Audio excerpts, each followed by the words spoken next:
This is the story of Bruce Jones, who walked in a shadow of hate and suspicion. The shadow of what he was because of his background, over which he had no control. This is also the story of the people who knew Bruce, or thought they did. There were many of these people, and they were different from each other in many ways. I don't know why they let people like him go to our school anyway. And I'm not the only one. My folks don't like it a bit. Boy, my dad made it plain I wasn't to associate with him. How are you going to keep from doing it? Sitting in the same classrooms association, isn't it? That's what I say. There ought to be some way to avoid it. I wonder why the school hasn't kicked him out. I bet he makes terrible grades. Don't get your hopes up on that score. Bruce is no dumbbell. There's nothing the school can do for as long as he makes his grades, Bruce will be with us. What I can't understand is why he'd want to be with us. Wouldn't he be doing himself a big favor to quit and get a job? Nah, who'd hire a guy like him? Besides, what can Bruce do? Well, we may as well face it. He's here and we're here, and all we can do is stay away from him as much as possible. The people who knew Bruce agreed that it would be better to shut the door to any efforts he might make to be one of them, that singly or as a group they should avoid him. But it wasn't always possible to avoid Bruce. Ed! Tom, what happened? Ed Reeves and Bruce Jones are fighting. But Bruce would make two of Ed. What would Ed want to tackle him for? Well, he didn't. Fred was over there. He saw it all. Why, this Bruce Jones was just standing on the corner, and Ed walked by, and Bruce charged at him like a bull. Why? What for? Oh, who knows? Gosh. Then he just went away and left him lying there. Didn't even stop to see if he was hurt or anything. There he is. How you feel, Ed? Hi, boy. You okay? I'm all right. You sure? Yeah. What can you expect with Bruce's background? Golly, this'll get him expelled for sure. Don't you think so, Tom? I can't see why Bruce would do a thing like that without some good reason. I bet it was his fault. The apparent case against Bruce Jones was a strong one. He was different from his classmates, so no matter what happened, Bruce was suspected of the worst. Well, I could have sworn. What'd you say you lost? Oh, my green sweater. I left it in here first hour. Right over the back of this chair. Well, it's not here now. I guess I might as well check lost and found. A coat sweater? Yeah. Brand new? Yeah, did you see it? Yeah, I saw it, but I didn't know it was yours. I saw it over the arm of Bruce Jones as he walked out the door. Well, that dirty crook, we can't get away with that. Hey, come to think about it, I'll bet that's what happened to my good pen I thought I lost. Oh, they'll expel him now for sure. Hey, Joe. Yeah? See what happened is Bruce... Circumstances pointed to Bruce Jones. This is how it always seemed to work out. Bruce was in trouble. Even on the night of the class party, Bruce was to become the topic of conversation.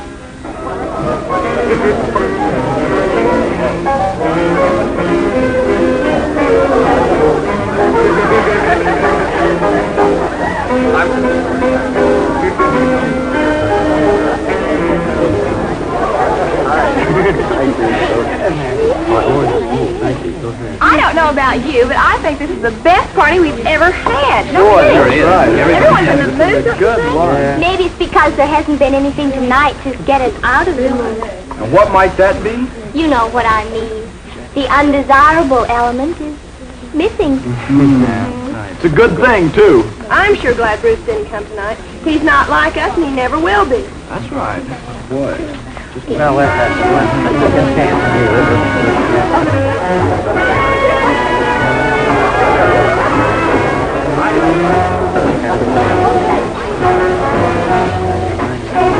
John, the most awful things just happened. What is it? I just called Mother. Oh, it's too noisy in here. I can't tell you. Come outside. You see? Look, Tim. Come on, let's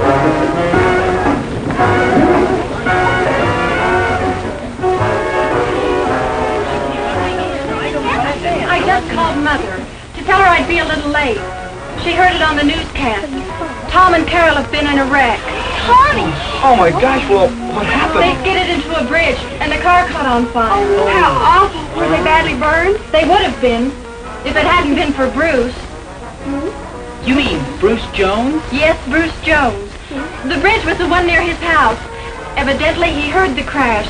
He ran out and saw that 2 people were trapped inside, and that the car caught fire back by the gas tank. Oh. Fire. Well, did he know it was Tom and Carol? I don't know if he recognized Tom's car or not. They say that Bruce practically tore the car door off by brute force to get Tom and Carol out. He got Carol out all right, but as he was helping Tom, the gas tank exploded. Tom wasn't hurt much, but Bruce was burned severely. I feel so sorry for Bruce.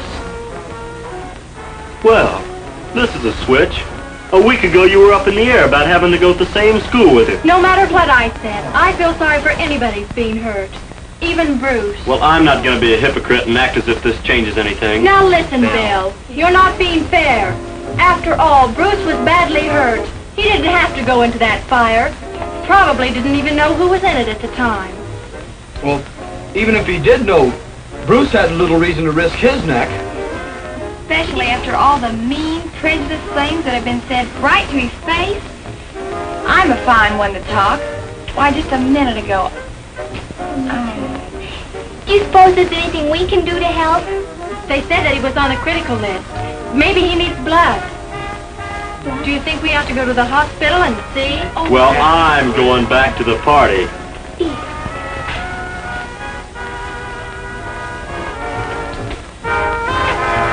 Come on, let's go. Yeah, let's...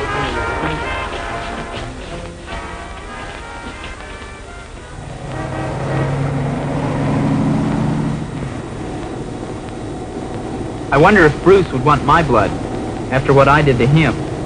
What you did to him? But he hit you, didn't he? Yes, but you don't know the whole story. I had it coming. I used to needle him all the time.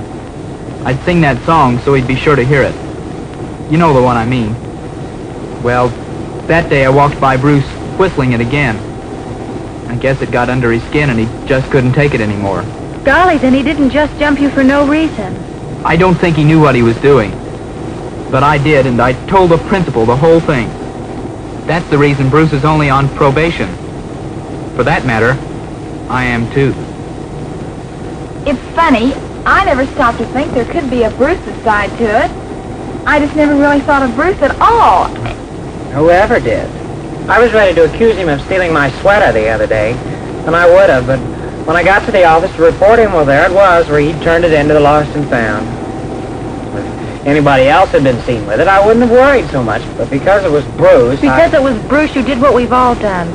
We've put a brand on him for something he couldn't help.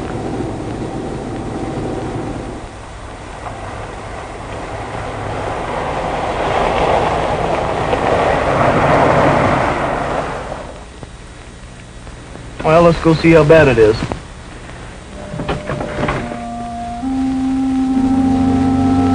This trip to the hospital could be the first step for these students at East High toward tearing down the false barriers which their own bias and prejudice have built. But will it work? Each of these people must find the answer only through re-examination of his own feelings and attitudes. For this is the problem of the individual more than of the group. if Bruce doesn't make it, how'll I ever be able to face myself after all the things I've done to him? Things I'll never be able to apologize for. Bill was right in a way. This doesn't really change any of the reasons why we didn't accept Bruce into our group. I just hope I can somehow work out a new set of values to judge him by in the future. This is the fellow my folks didn't want me to have anything to do with. I wonder if what Bruce did will make any difference to them now. Will they be able to understand why I have to help him, if I can? I can't help thinking this is the right thing to do. But it is a fast switch. Have I let sympathy head me off into something I won't be able to live up to? Am I just reacting to an emergency? What'll it be like when the emergency is over? Bruce won't be any different, but I guess I'll have to be. The thing is, it wasn't Bruce at all. I was the one, neatly fitting people into categories because of where they go to church, or what their fathers do, or what the color of their skin is. You hear about other people's prejudice, but you never feel guilty until you realize it's you. You're the one who's prejudiced. What was it, after all, that made these people do the things they did? Was it a lack of understanding? Was their attitude picked up from their prejudiced parents? Or was it simply a matter of going along with the attitude of the group? What is prejudice? And why does it exist? What do you think?